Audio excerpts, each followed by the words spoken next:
Stop saving money. Now, obviously, I do not mean do something stupid.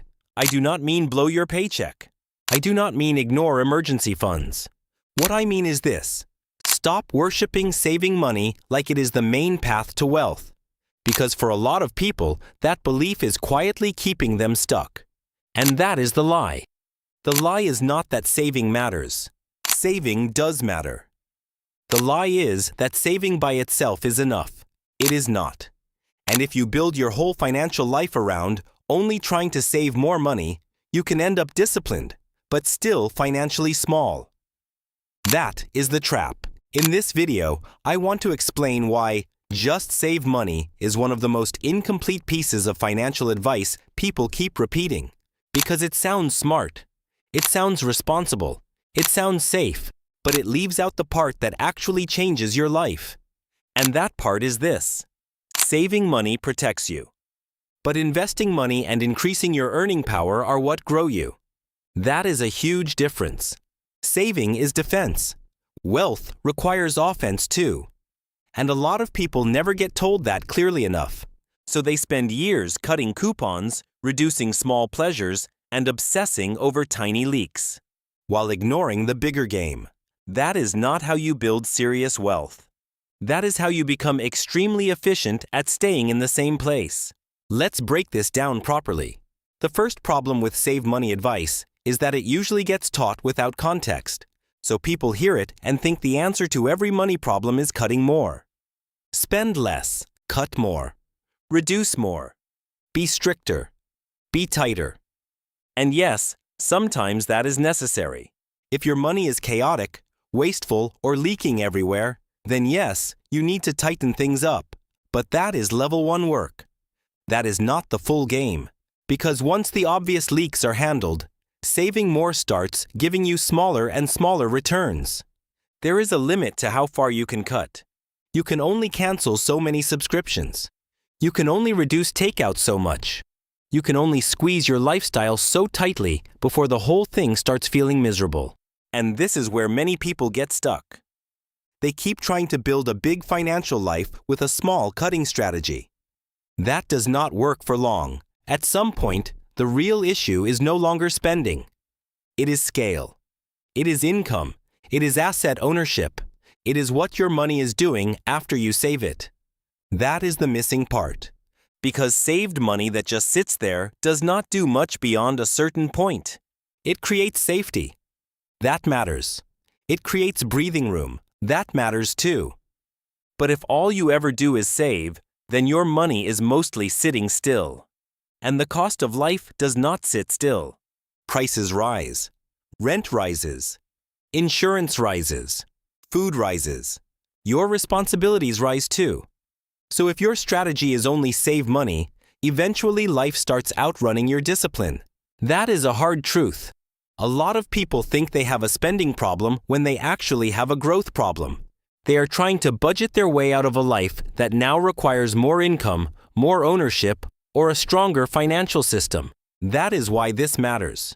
Because when people hear "stop saving money," the smart version of that sentence is really this: stop thinking saving money is the finish line. It is not. Saving is the first layer, not the whole structure. Here is the best way to think about it. Saving money has 3 important jobs. Job 1. Stop financial chaos. Job 2. Create breathing room. Job 3. Give you capital to deploy.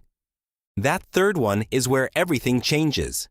Because the real power of saving is not the saving itself.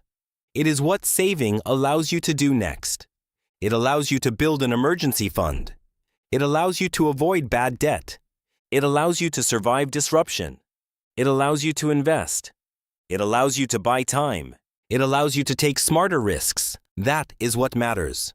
So the problem is not saving. The problem is stopping at saving. That is the lie. People are told to save money like the act itself is the goal. It is not the goal. It is the setup. Let me make this even clearer. If you save $500 a month, that is good. Very good. But if 10 years pass and that money never gets turned into stronger assets, better systems, or higher earning power, then you did something useful, but not complete.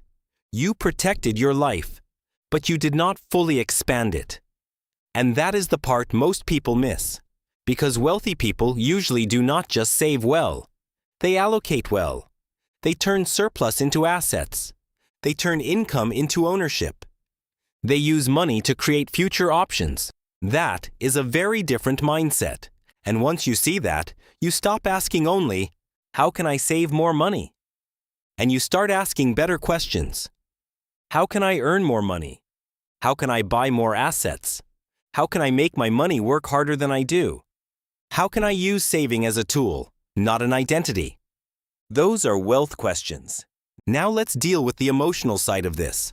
A lot of people feel morally good when they save, and I understand why. Saving feels disciplined. It feels mature. It feels like progress.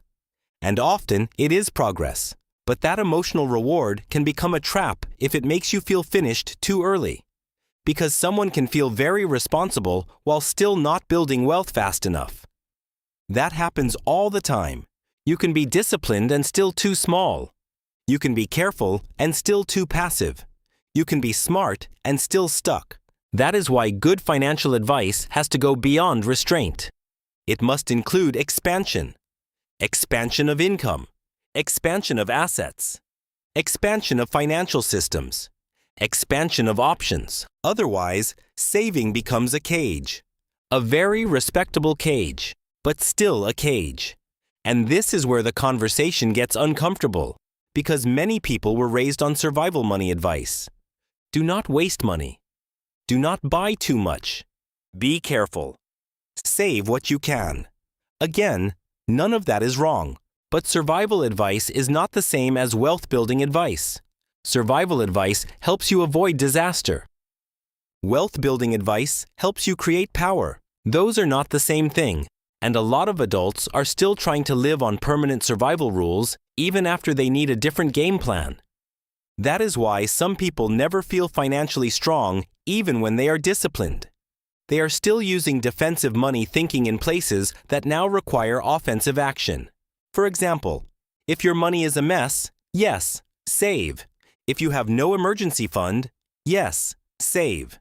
If you have bad habits, yes, save and tighten up. But if you already have basic control, some savings, and decent discipline, then your next breakthrough may not come from cutting more. It may come from earning more. It may come from investing more intelligently.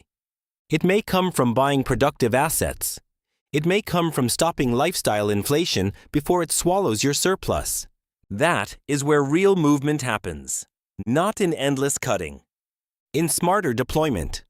So what should you do instead of just save money? Use this order. First, save enough to stop chaos.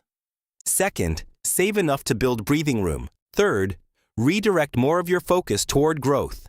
That means growing income, growing assets, growing ownership, growing resilience.